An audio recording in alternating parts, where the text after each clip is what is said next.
Happy Wednesday. It is Queenager Shay Jackson checking in. We are on our third week of the Wednesday Walk Challenge. Now, if you are a Queenager, and even if it wasn't on Wednesdays, you committed to at least walking one day a week, I want you to put in the comments, hashtag Queenager Fitness. Baby, we need to let the world know that even in our 40s, 50s, 60s, and beyond, we still understand the importance of being healthy during this season of our life. One of the things that I want to talk about today is setting a goal. Not only setting it, what reward will you give yourself after you've accomplished a goal? And the importance of setting another goal.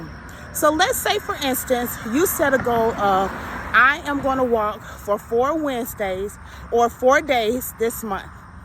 Once you've met that goal, how are you going to reward yourself? I think as women, if you are in a relationship, if you have kids, that we do so much for so many other people that we don't take the time to, one, challenge ourselves, and then also reward ourselves when we meet a goal that we've set. And if you haven't set a goal, listen, there's so much studies, talks about the importance of setting goals, because it's you showing up for you. If you set a goal of, I'm going to walk 4 days this month, you're challenging yourself to do something, and you don't want to let yourself down, just like you do all you can to fulfill and meet whatever expectation other people have of you. Have one for yourself, okay? Then not only have the goal, also the reward. So what does that look like? Okay, I've accomplished it. Kudos, I've walked 4 times this month. How am I going to celebrate me for doing something that at the beginning of the month I hadn't even thought about, or I had set a goal, stopped doing it, and then picked it back up again? Listen, you got back up again, all right? Think about the reward that you want to give yourself once you've accomplished a smaller goal, a medium-sized goal, and a bigger goal. Now, if that's thinking too far in the future for the medium-sized and the bigger goal, that's okay. If you want to use, I've walked 4 days this month, and you reward yourself, and that's enough for you, amen. Do that, but at least have a reward in mind, so that, and not too big, not too big, that when you start and set another goal, that you've already rewarded yourself so big that you got to do, something bigger.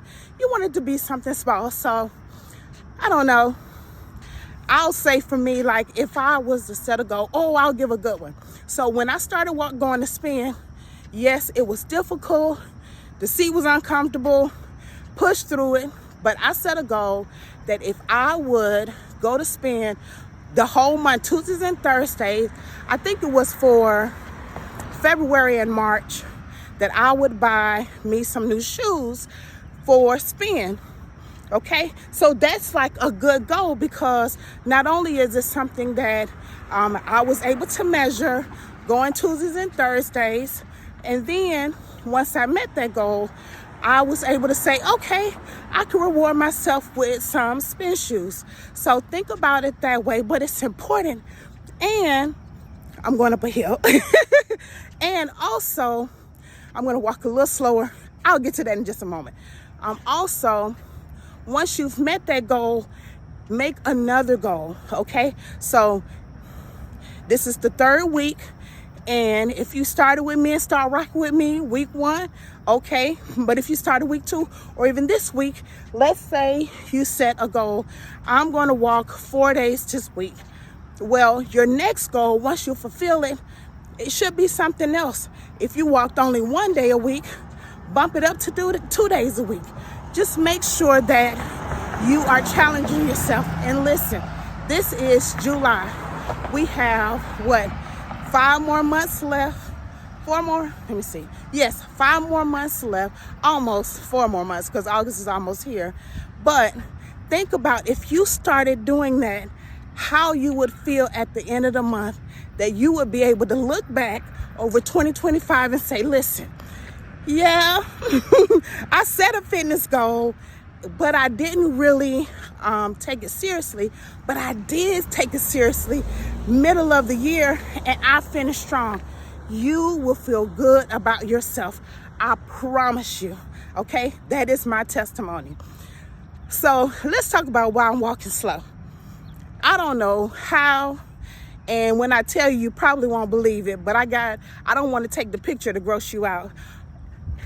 On Sunday after church, I was walking in the room, and some kind of way, y'all, I stepped on the charger head, the prongs, which is a blunt object. I stepped on the charger head, and it did break the skin. I was bleeding and everything. So I don't know how. Don't ask me. The main squeeze was looking like, girl, how did you do that? And shout out to my baby, Ari. She did doctor me up. The main squeeze was a nurse assistant. I'll leave that as that. But what is interesting is, and it did hurt.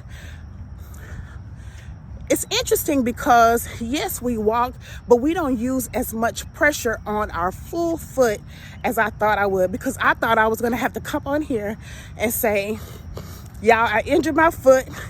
I'm not going to be able to, do the Wednesday walk, but I feel good. I feel it as I'm walking. It doesn't hurt, but I feel it's there. It's uncomfortable. So some discomfort, but I'm not going to push it. So this walk today will be shorter than my other one, and I'm going at a slower pace. No excuses, just adjustments. Okay. So again, think about what goal you're going to set for yourself, the reward, and also already have that other goal in mind just so you could keep the party going. It is Queenager Shay Jackson. Celebrate your life. Enjoy it. You deserve it. I'll talk to you later.